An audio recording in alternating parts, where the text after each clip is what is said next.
Praise the Lord. Magpapalang hapon. Kaya masasaya nyo kanina. Sabi lang ng Word of God, huwag tumahinga ng konti. No, mahirap kasi pagka, salamat sa red flags. Okay, so gagawin natin ang exciting na pag-uusapan natin ngayon. Para marami kasi tayong mga questions in our mind na masasagot natin. At mismo tayo ang makakasagot by the help of the Spirit of the Lord sa ating mga buhay. Ano po, may mga questions lalo na yung mga kabataan dito na medyo less by experience and what they feel parang yun na yun. Kung sa nakakamta, makala nila. Yun na talaga yun. So, this afternoon ay i-clear natin ito. Bakit ba may mga ganitong pagkakataon? Bakit ba meron akong ganitong feelings? Mali ba ito? Tanungin ko. Robby, mali ba? Favorite si Robby! Parang good mo kayo nga.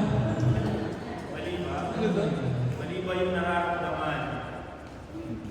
Ano po, as a person po is hindi po siya mali kasi lahat po tayo is may feelings po para sa taong minamahal po natin and tayo rin po makakapag-control po natin kung ito po yung mga kasama natin.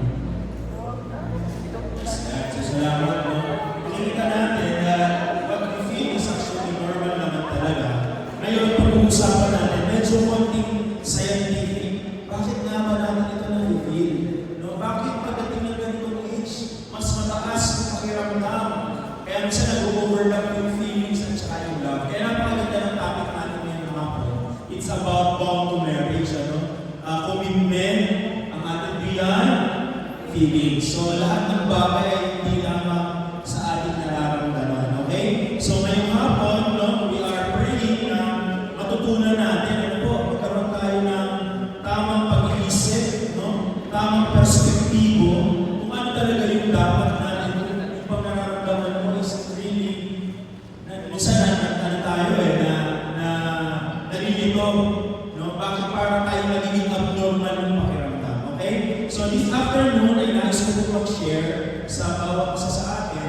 Ang topic po natin ngayong hapon is about a love to last.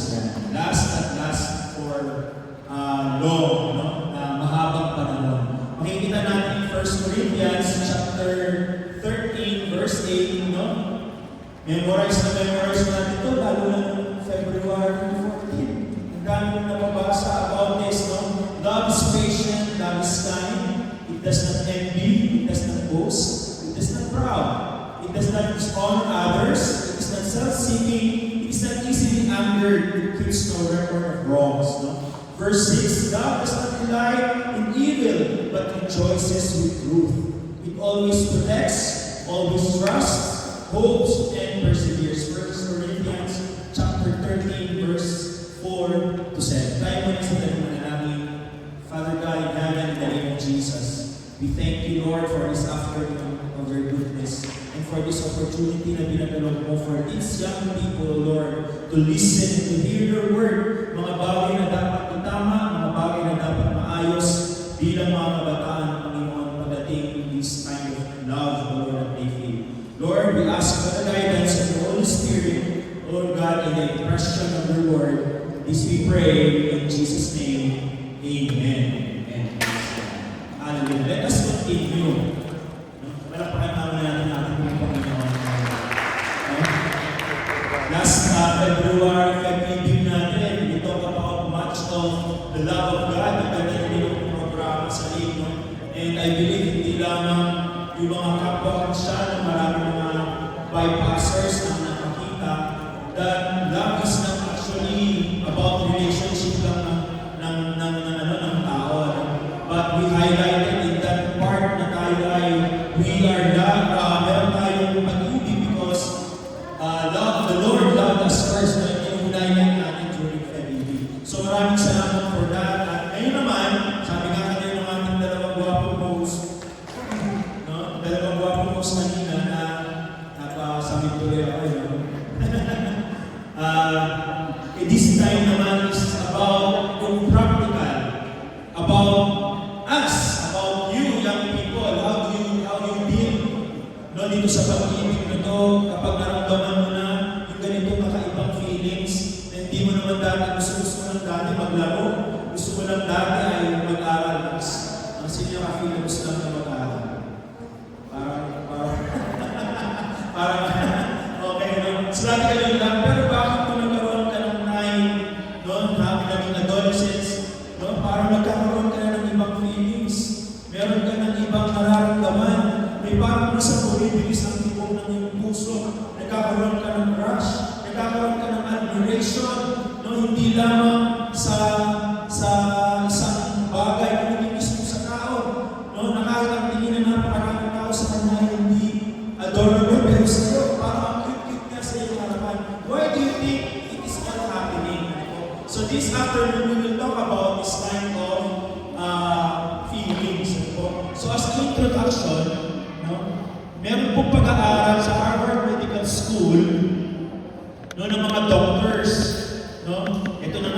Swartz, si Olds, no? At saka sino pa?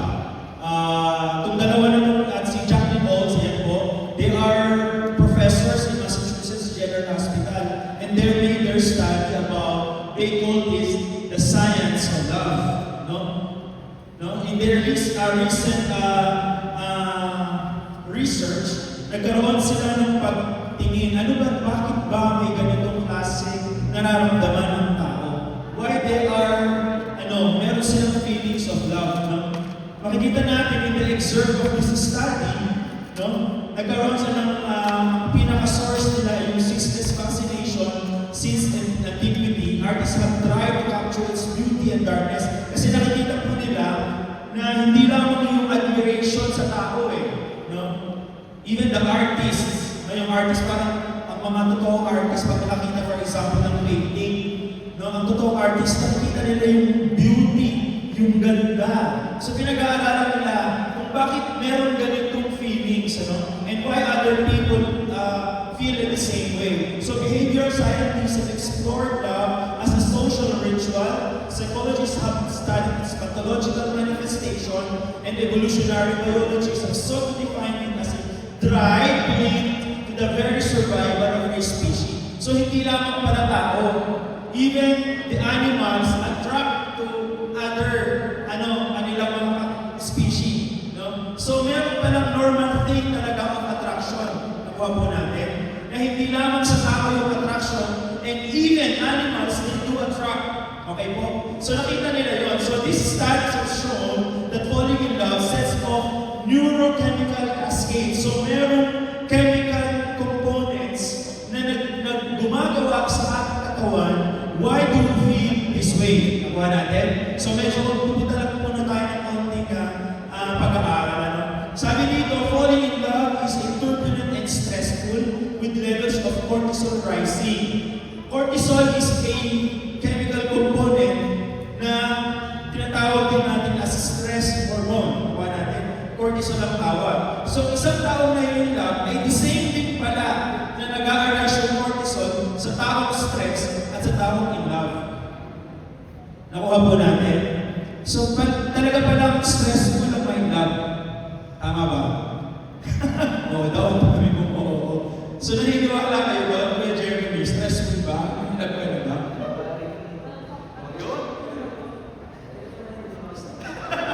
Alright, but there is a feeling, nakita nila sa studies, na tumataas yung cortisol kapag ikaw ay nagkakaroon ng attraction.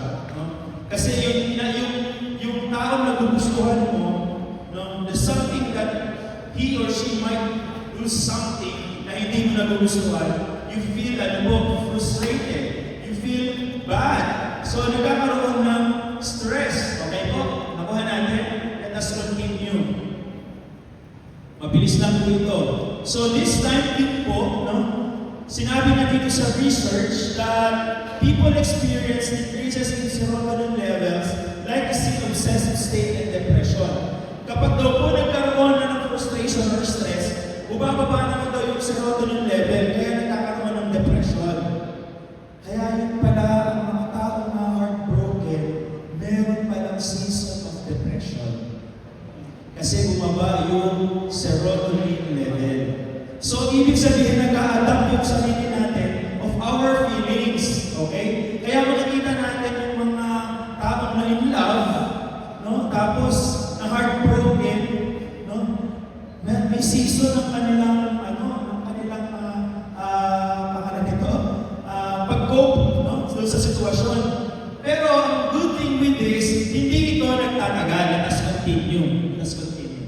Cortisol, with time of this, nagkakaroon na normalize na lahat. Cortisol is certain activity. Return to baseline. Yan. Nag-return ito sa normal level ulit. Kaya nakaka-get over. Okay? So, naiintindihan na natin, meron siyang neurochemical explanation kung bakit natin ito nararamdaman. Okay? So, kung medyo depressed ka, so okay namin mamaya pag-aaralan natin, makikita po natin sa ating pong research na ito. Okay? So, nagkakaroon naman ng testosterone decrease, but happily dopaminergic activity stays high, and the bonding neurotransmitters or the oxytocin and vasopressin increase. So nagkakaroon ng chemical reaction sa katawan natin, okay? And the research shows that the human body can stand even flourish with stress up to 8 weeks. 2 buwan. No? Kaya pagka more than 2 months ka na, depressed ka na din, OA ka na. Okay? Kapag na-heartbroken ka pala, 8 weeks na, lumilipas na siya. Nakuha natin, nawawala, bumabalik na sa baseline yung serotonin level. Pero kung 1 year na, ay feeling mo, broken-hearted ka pa rin. Aba, teka, wait lang. There's something wrong. Baka abnormal na yung pakiramdam mo. Ano po? Sakuha natin, agets natin. Let us continue. So when we can moderate stress by being sure that our loved person will stay in our life, our stress hormones thankfully decrease to more normal levels. Ayan. Ang pinakamaganda doon sa stress hormones natin that last for 8 weeks, dapat meron kang somebody or companion na magpapacify sa iyo para mas madali mo ito ma-recover. Okay? Kaya napaka-importante na merong mga dumadaan sa ganitong depression, merong nakakausap. May companion. Ano? Meron silang someone that they talk with. There is a support system within the family, friends, or peers para mas mabilis na bumalik yung kanilang normal feelings. Nakukuha natin? Nakakasunod po tayo. Palakpakan nga natin ang ating Panginoon. Ayan. Praise the Lord. Okay. No? Kung merong neurochemical, meron din psychology point of view, no? Ang point of view naman ng mga psychologists, mga neuroscientists, and mga anthropologists, because they define that love not just a fleeting emotion, but as a complex, multifaceted biobehavioral drive essential for human survival and well-being. Researchers often categorize love into distinct overlapping components such as lust, attraction, and attachment. No? Meron palang behavioral, meron bukod doon sa neurochemical sa katawan na nangyayari, meron din behavioral. Ano po? At nakita nila dito na nagkakaroon ng overlapping. Yung feeling mo of something that you wanted to happen, yung nagkakaroon ng attraction, nagkakaroon ng attachment that leads to sometimes lust. Nakuha po natin, akala mo tuloy, yun ay love. Nakuha po natin. So it is not actually love. It is an attraction. Nagkakaroon ng chemical reaction sa katawan natin kasabay ng ating behavioral and our psychological system. Okay po? Sumasabay ang ating pagiging human being. Kaya nagkakaroon ng overlapping. Na akala ng mga bata, once they feel this, they are in love. Ayan. Kaya dumarating na dyan yung time na sumusubay sa magulang, no? na sinusunod yung tibok ng kanyang puso. Hindi, gusto ko itong mangyari. Kapag hindi pinayagan ng magulang, no? Anong mangyayari? Tatakas, hindi magpapaalam, because they follow what they feel. Okay po? So nakikita natin yung normal flow. And it is all normal. Ano po? So according to sa research, hindi ko po ito in-invento lang. Okay? So nandyan, meron tayong tawag ito, reference na nilagay ko sa ilalim para pwede natin balikan. But let us continue. Yung neurobiological and chemical perspective, nagkakaroon tayo ng tinatawag na natural addiction. Kaya many people, they say that love is blind. Kaya maraming tao, kapag nagmahal, sabi, love is blind. No, hindi nila nakikita yung maganda. Lagi nilang nakikita kung sino lang sila nakafocus. Okay? Bakit po? Merong explanation dyan. No, dahil nga po doon sa chemical reactions na yun sa ating katawan, the brain scans show that when in love, the areas of the brain responsible for critical and social assessment and negative emotions, nagsashut down. Okay?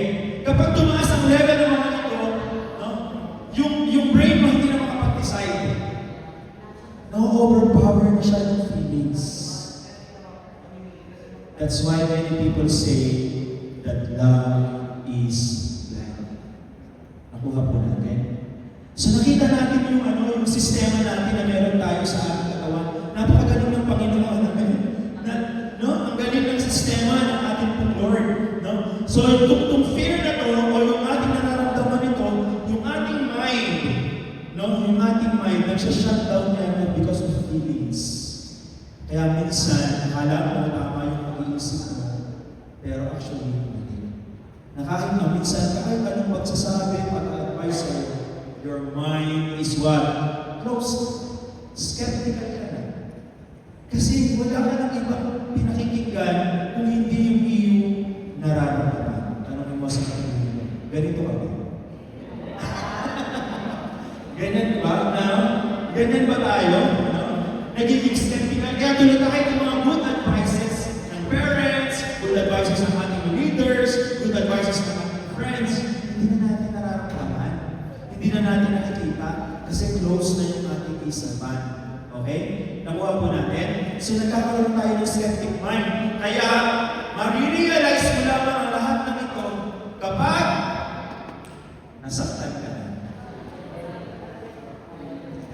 Nakuha mo? Bumalik na yung stress hormones sa'yo. Okay? Bumaba na lahat ng levels at na-feel mo na mali pala ako. Nakuha natin. So this is the cycle. Okay? So ngayong hapon, nais natin tayong i-lead at i-guide sa ganitong sitwasyon. Ano ang dapat natin gawin? No? Napaka-importante na malaman upang mismo sa sarili po natin, ma-realize natin, no? Na hindi pala basta-basta sa kailangan kong i-deal. So, hindi lamang ito ang nangyayari. Meron pang role of sexual activity. Okay? So, let us listen to this. Very, important. Nagkakaroon din ng tinatawag na sex drive enables individual to initiate courtship and mating with a range of partners. Love focuses making energy to specific individuals conserving time and metabolic energy. Bakit daw ito nangyayari? Because of this chemical reaction, ang natural reaction ng katawan mo is to make. Kaya tayo may attraction, no? It is a normal way para mag-make. Ganon din yung mga hayop. Nakikita natin. They attract each other, no? Nakita natin yung peacock, kung bakit napakaganda ng kanyang mga balahibo. This is to attract. No? Meron ibang, may makikita mo yung mga pusang maiingay sa gabi. No? They're actually courting to mate. No? So meron ganitong drive na kailangan natin itong maintindihan at maunawaan, okay? Sapagkat the relationship between this central dopamine sex steroids, nagkakaroon ng arousal, performance appears to be concerned in human. So the sympathetic nervous system also appears to contribute. So that is actually a normal thing happening sa katawan ng isang tao. Okay? Nakuha po natin, nagets natin, no? So meron talagang drive. Meron talagang drive na kailangan natin maunawaan. Okay. Ngayon, kung this scientific flow in our body contributes to our thoughts, feelings, moods, and to our action, actually this is all normal. And it is part of God's plan. Ang sabi ng Genesis chapter 1:31, God saw all that He had made, and it was very good. Ang pagkaka-prepare ng Lord sa ating pong mga buhay ay disenyo ng ating pong Panginoon talaga. We're actually designed to feel this way. We're actually designed to have this kind of feelings. No? Kaya, yung sinabi ni Kuya David kanina, yung feel mo na nakakarash ka, actually normal naman talaga itong nangyayari. You feel of admiration, you feel of nagkakaroon ka ng ibang special treatment with someone. It's actually a normal thing. Normal ito dahil hindi na ito ay disenyo ng ating ito ay kahit generation to generation, hindi na ito magbabago. It is the same. Diyan pa ba kayo? Are you with me? Okay po. Hindi ito magbabago because it is normal. And ito ay parte ng disenyo ng ating pong Panginoon. Okay? Let us continue. Pero bakit may conflict? Yan ang tanong. Pero bakit may conflict? No? Kung tama pala, yung nararamdaman ko, tulad ni Gian, di ba? May crush na ba? Tanongin natin sa Carrie. May crush na ba? Wala si Ate Tess. There is. No? Sa mga adolescents, it is a normal thing to have a crush. Hindi mo pwede mapigilan ito. At nararamdaman talaga ito. Tama ba? No? Ate Jo, ate ka. See? And that is normal. Pero bakit may conflict? Kung tama pala yung feeling natin of having a crush, admiration, no feelings, na nag-contribute sa ating sistema, pero bakit mayroong mali? Kailan nagkakaroon ng mali? Kailan nagkakaroon ng conflict sa bawat isa sa atin, no? Bakit nagkakaroon ng mga bagay na ito? Dito na papasok yung tinatawag natin battle. Okay? Yung battle of minds and our feelings. Okay po? Let us continue. So kapag nagkaroon ng battle, alam niyo po kung bakit? Nagkakaroon lang naman ng conflict doon sa tamang disenyo ng Panginoon. Sabi ko kanina, normal yun eh. No? Scientifically speaking, biologically speaking, psychologically speaking, tama yung sistema mo. Nararamdaman mo ang lahat ng bagay dito. Pero again, bakit mali? Bakit mali? Where there is something wrong.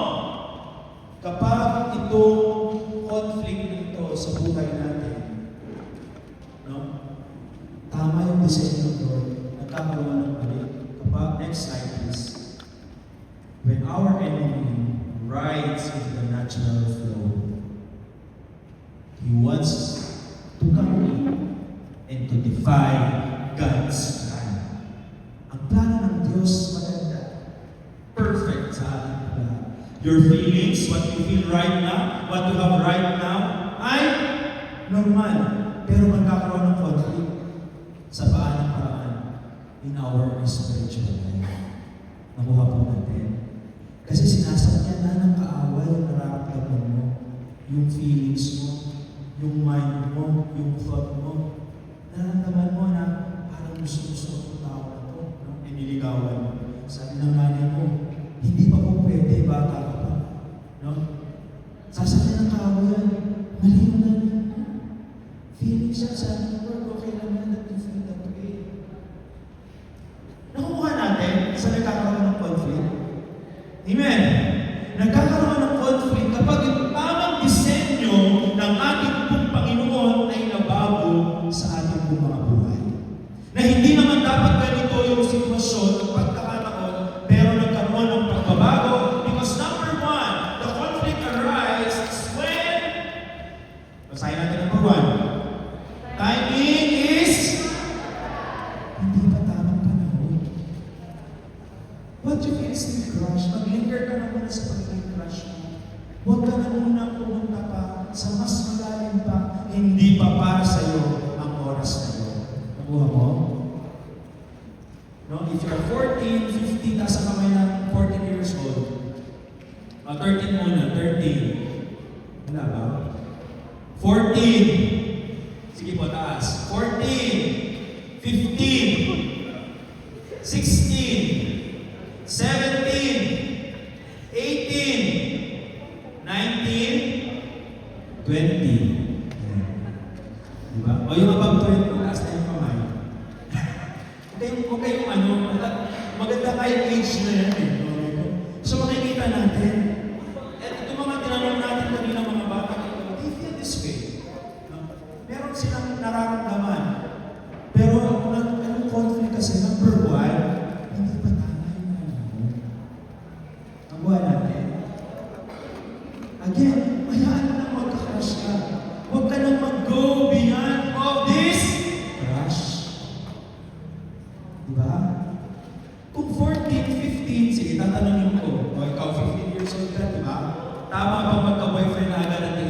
15. See? You know it is not correct. Alam naman natin sa sarili natin na hindi tama. Dahil tayo ay exactly. We are still too young for this. Pero bakit mo ginagawa? No? The question is, bakit ka nag-commit? Amen? Tama ba? Kung hindi pa tamang panahon pala, hindi tayo magkakaroon ng commitment. At dito na yung tamang disenyo ng Panginoon. Ang sabi ng Lord, wala pa. Perfect timing dapat, hindi pa ngayon. Huwag mo nang pakinggan yung natural flow na nararamdaman mo. Ang sabi ng Panginoon, sumunod ka muna sa iyong mga magulang, sumunod ka muna sa Panginoon, isipin mo muna yung future mo bago ka magkaroon ng commitment. And that's the way of the Lord. Nakuha po natin. Ngayon, kung alam na natin yung feelings natin, meron pala tayong authority dito sa feelings natin. Kaya-kaya pala natin itong ma-overcome. Tama ba? Kaya natin itong ma-overcome. Kung alam na ang sabi ng Panginoon na hindi pa timing, ang sabi ng mga magulang natin, and even the leaders of the church, hindi tamang panahon. No?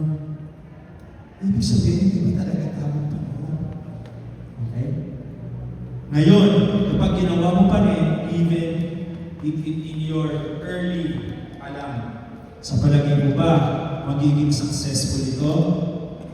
Maxwell.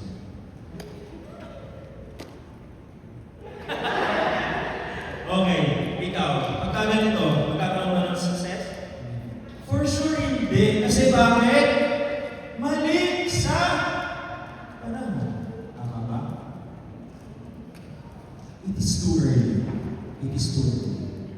So if you are in a commitment right now, 14, 15, 16, 17, 18, no?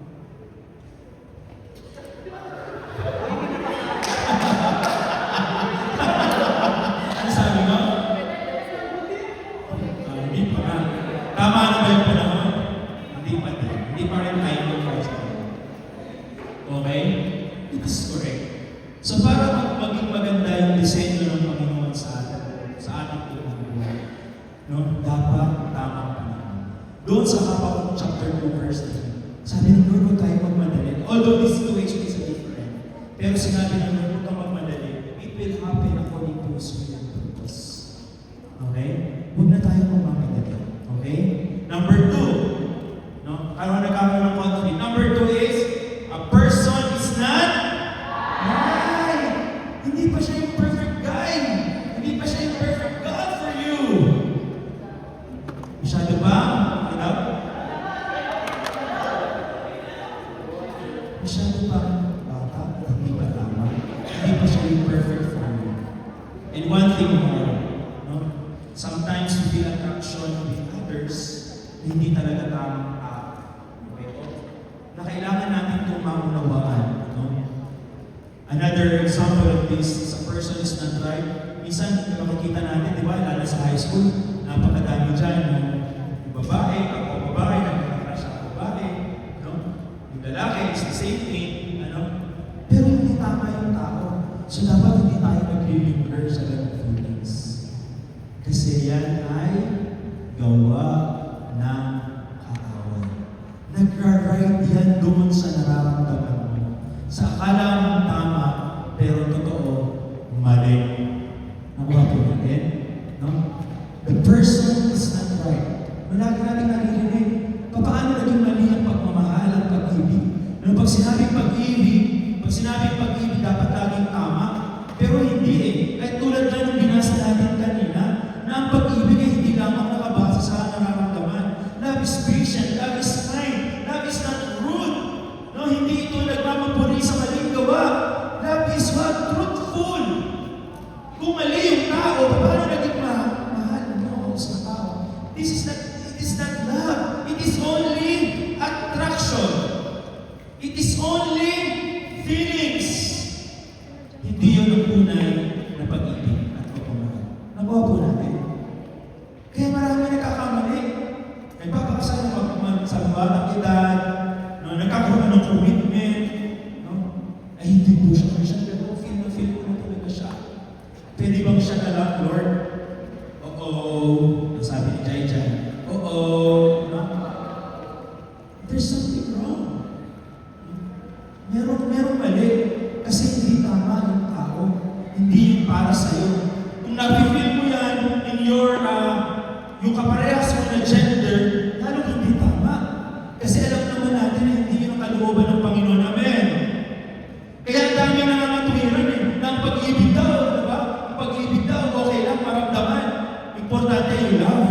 That is not true. It is only affection.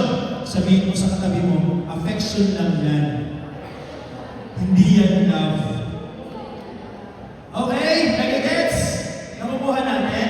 Okay, let us continue. Number 3, it is not according to God's plan. Ito yung pinaka-importante sa lahat. Hindi pa will ng ating Lord. No? Kung tayo ay nag-aaral pa, hindi pa naman talaga dapat. Because our priorities are a different thing. Nakuha po natin. No? Pero nag-ano ka, nagpilit ka. Di okay, the Lord has given you this. Pero make sure na hindi ka lalabas doon sa kalooban ng ating pong Panginoon. Kasi pag lumabas ka doon sa kalooban ng Panginoon, sigurado may mali. Nakuha natin? Kasi anything is not in the direction of our Lord, it's not in the path of righteousness of our God, ay mali. At ang kainan na nito ay, ano po? Destruction. Alam naman natin, narrow is the gate that leads to life. Pero yung buhay na madaling mahulog, napakalaki ng daan. Pero ang nais ng Diyos doon ka sa tamang daan eh. Sa right path ng Lord para hindi ka magkamali. Tama ba? No? So these 3 are the conflicts arise kapag number 1, timing is not right, a person is not right, and it is not according to the God's plan. Okay? Kaya kung meron kang wrong decision kayo, better to correct mo na ang decision. Sabihin mo sa katabi mo, i-correct mo na. Tutulungan ka ng Lord. Amen? Palapakan natin ang ating Panginoon. Hallelujah. Let us continue. Okay po. So nandun na tayo sa conflict, no? Nagkaroon na tayo ng conflict. So ano dapat mong gawin? Kapag nandun ka na sa sitwasyon of that, no? Na-fall in love ka, hindi sa tamang panahon, not right person, ano dapat mong gawin? Prepare an action plan, ano? At kung hindi mo pa naman nararanasan ito, you have to prepare also for action plan. Kaya ang tinatawag na plano. Ang plano ay iniiwasan nangyari ang mga masasamang bagay para sa iyo. Kaya ang sabi ng Lord, no, in Jeremiah 29:11 is, the plan of the Lord for you is to prosper you. And that is the plan of the Lord. Pero pag hindi ka sumunod sa Panginoon, you might not inherit this prosperity. Kasi hindi ka sumunod sa ating Lord. Okay? So kailangan meron kang action plan. Sabihin natin, action plan. Okay. Ano itong action plan? Ano na dapat natin gawin? Number 1, ayan, sama na lahat. Realize. Ma-realize mo, tama ba to or mali? Kung mali, ano dapat mong gawin? Pagsisihan, tumalimit sa kasalanan, tama ang mali. Okay? Number 2, refuse. Kung nafe-feel mo that you feel this way, you have to reject. This is not the will of the Lord, Lord. Alam ko hindi pa tamang panahon, alam ko hindi siya ang tamang tao, at hindi pa dapat Panginoon in the name of Jesus. You have to refuse. Number 3, if you fall into this kind of sin at nagkaroon ka ng pagkakasala sa harapan ng Panginoon, you must repent. And repenting is not only saying sorry, hindi na Lord, sorry po. Hindi ganun. You repent, ibig sabihin, tatalikod sa kasalanan, gagawa ng tama. Okay po? Nagkakaintindihan tayo. And number 4, we have to obey the Lord. Kung nais natin maganda ang plano ng ating Lord sa ating buhay, we must know how we step in every journey that we take. Okay po? Realize, number 1, realize, nagkakaroon dito ng battle. No? Yung realization, dapat sa una pa lang, alam mo na, kaya nga may tinuturuan natin yung ganitong bagay. para mas maging matalino sa pag-iisip, para hindi ginagamit yung nararamdaman, yung natural flow of the chemical reactions sa katawan. Kung hindi magkaroon ng tamang pag-iisip of making decision whether to choose what is right and what is wrong. Dapat sa sarili mo pa lang, alam mo na yung tama at mali. Kasi kung doon pa lang, number one pa lang, that you realize it is wrong, hindi mo na gagawin ang isang bagay. Tama ba? Amen? Alam mo na ang mali sa simula pa lang, tinuloy mo pa din, and you are expecting for something good that happen? Of course not. Kasi mali. Nakuha po natin. No?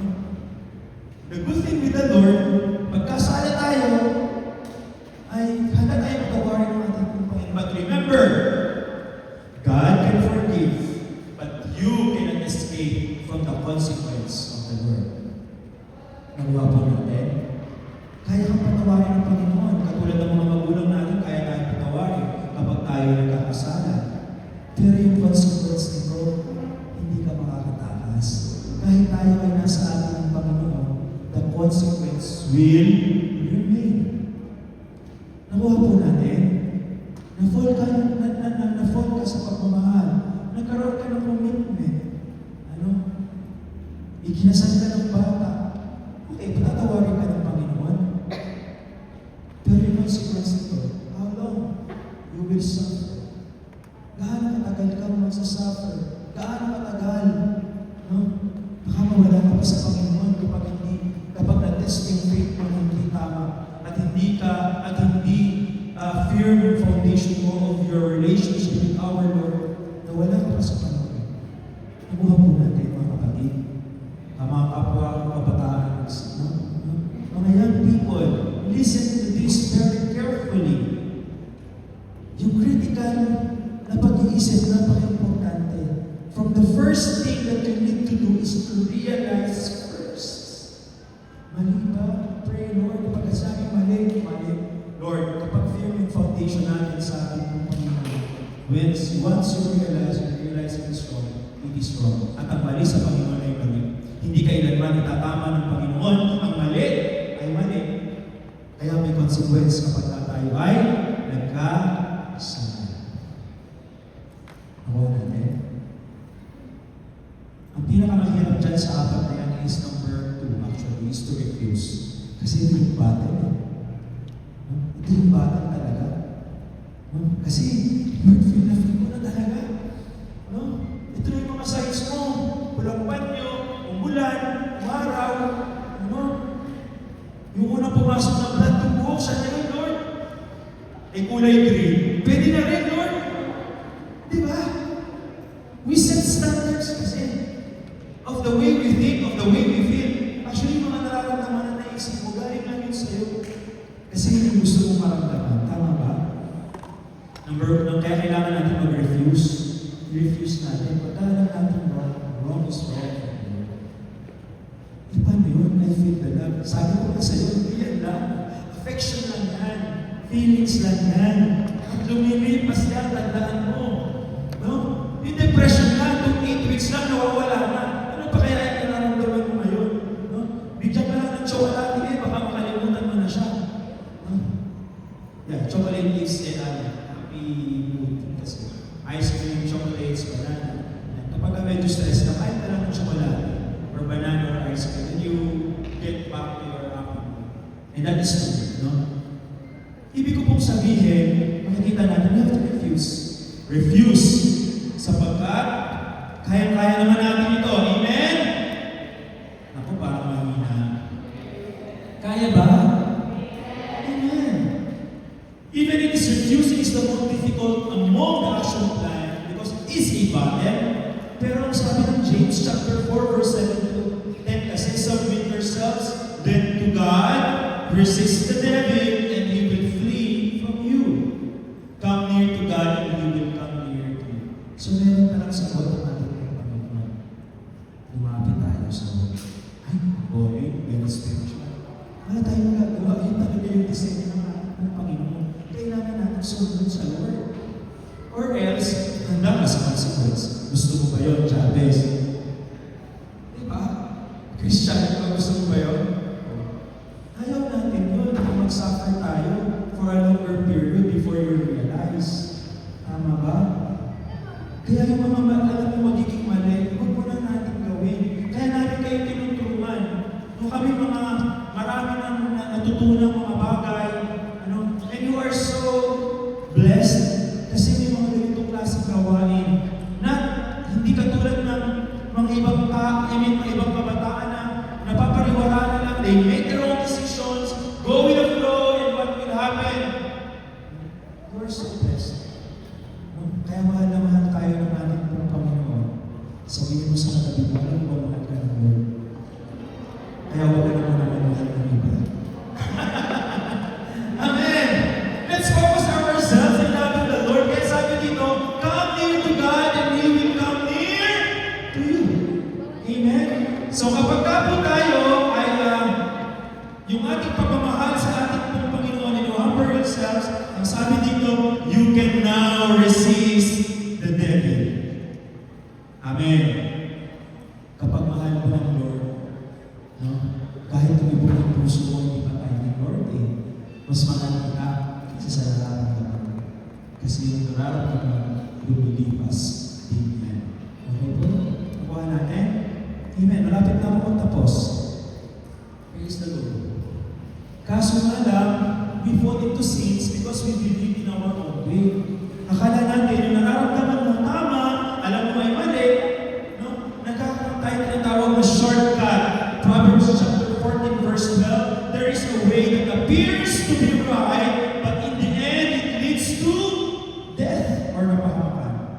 Kaya mas maganda ngayon pa lamang sumusunod na tayo sa ating Panginoon. Amen! Amen!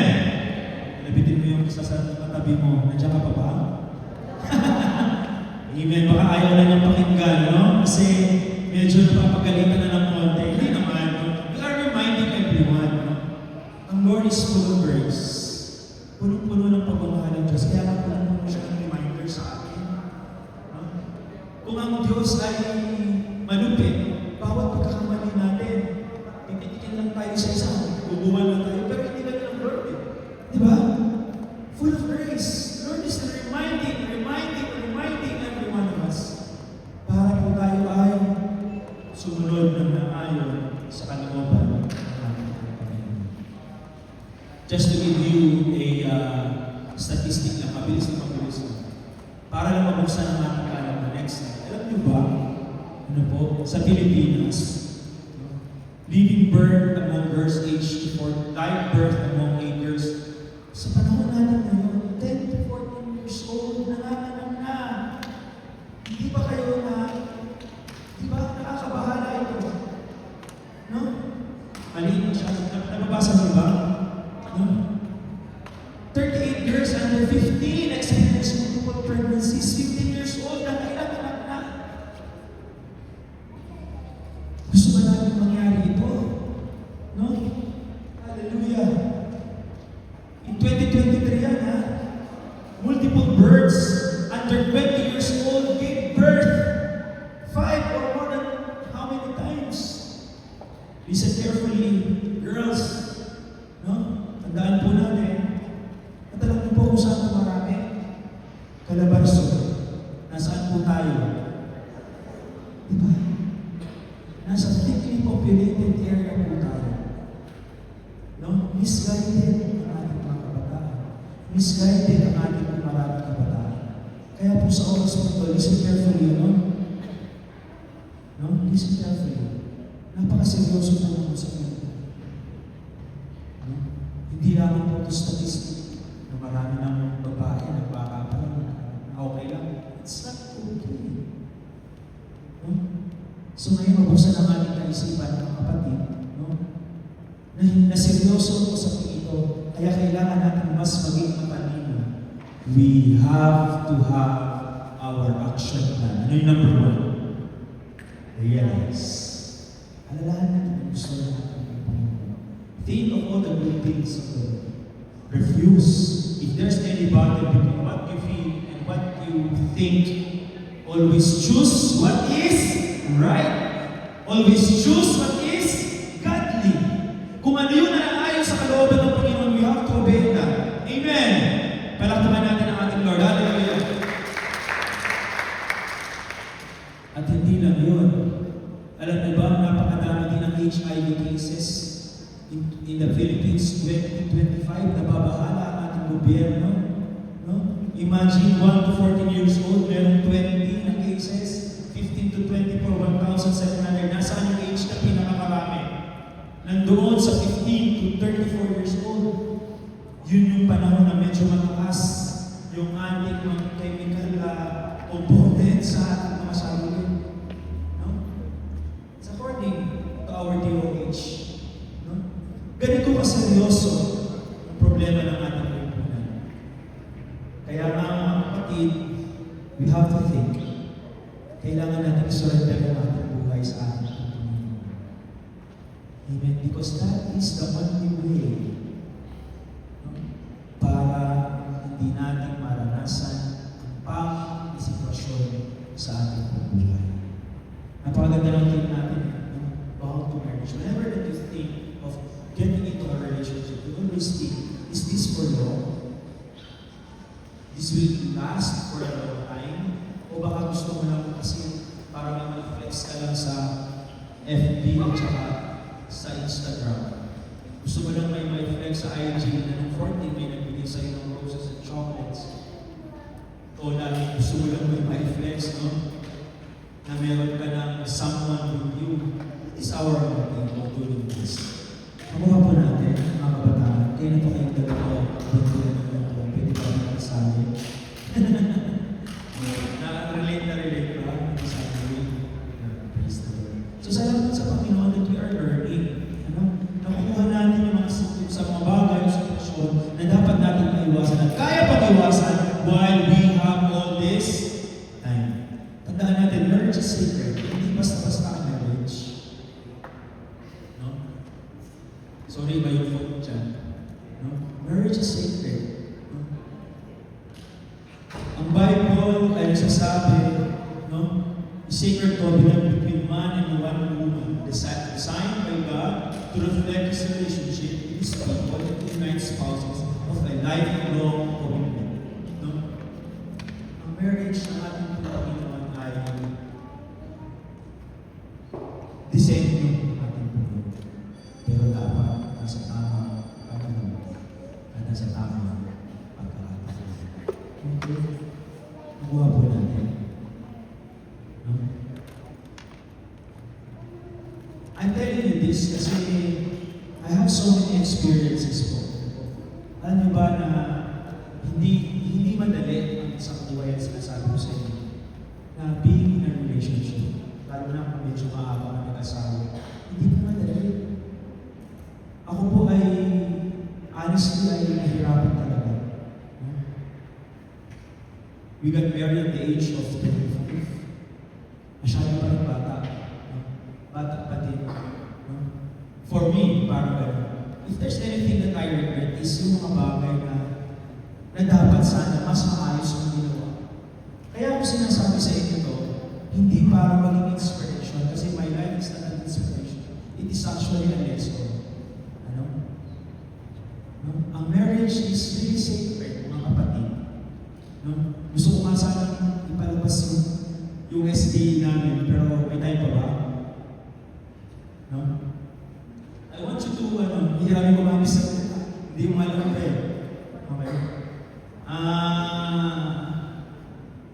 This is a lifetime experience. Ano? Hindi po madali. I'm telling you this, hindi madali. And meron sa puso ko na parang inggit sa ibang nag-asawa na tamang panahon, tamang sitwasyon, tamang pagkakataon, talagang perfect timing. No? Na sana ginawa din namin yun. No? Pero hindi naman naging yung panahon. Pero, this is what I'm telling to you guys. No? Mahirap eh. No?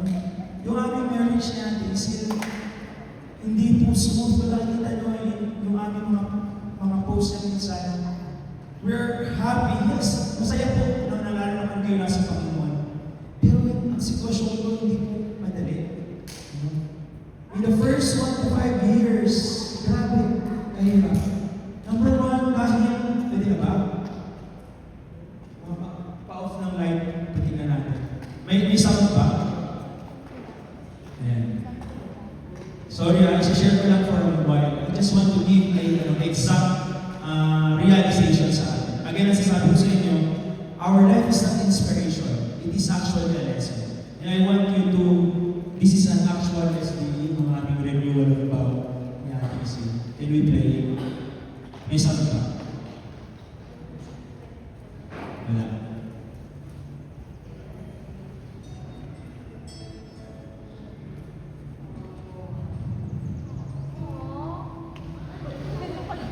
Huwag mo na ano na, focus na. Okay po. Lord, I'm so thankful in you. You are so good and you're always good. In all of your ways, my God. And I thank you, God, for allowing us to experience this kind of blessing and favor. Kaya naman sa oras po ito, my words are not enough to thank you and to give my praises to you, King. I'm praying, oh God, mas marami ka pang gagawin, more exciting years to come, our life, our relationship, in our kids, aming buong pamilya. And for this new baby that's about to come, we are trusting you. Our life belongs to you, O God. Our family belongs to you, Panginoon. Kaya naman, sa iyo po namin pininiwala ang aming buhay for this family and for this church. Again, Lord, thank you. Thank you so much for being so good. In Jesus' name, amen. There's a calm surrender to the rush of day and the heat of the rolling world can be turned away. An enchanted moment and it sees me through. Our God proves that love is not just what we feel. Love is far beyond our feelings, but it's a lifetime commitment, loyalty, and faith. And can you feel the love tonight? It is where we are. It's enough reason why I wanna that we go this far. From the book of John chapter 2, verse 1. To be the best, invite Jesus. Kasi ang sabi ko sa verse 1 and 2, Jesus invited to the wedding. Kaya nung nagulat, si Jesus ang guguan. Ang tao, binigatan. Pero pag si Kristo, nasa gitna ng relasyon, walang imposible. Lahat ay nangyayari.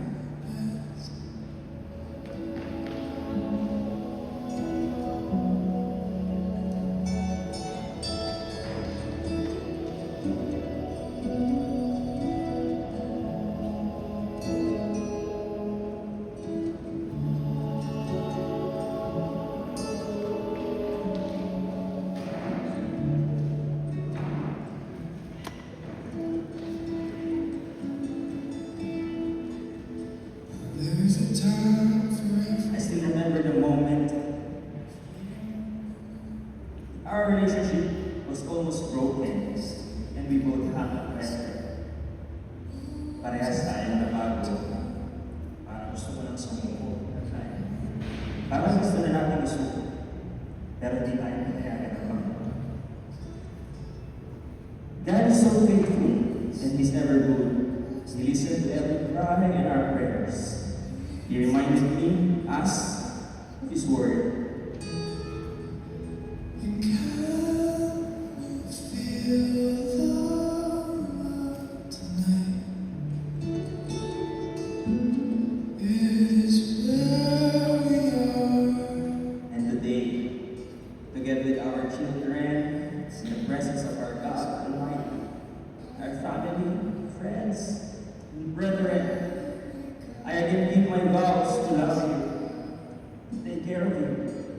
more than my promises, through the guidance of His Word and His Spirit. As I always say to you, Dave, I love you, and I will always be. How it's like to rest. How it's enough to make kings and vagabonds believe the very best.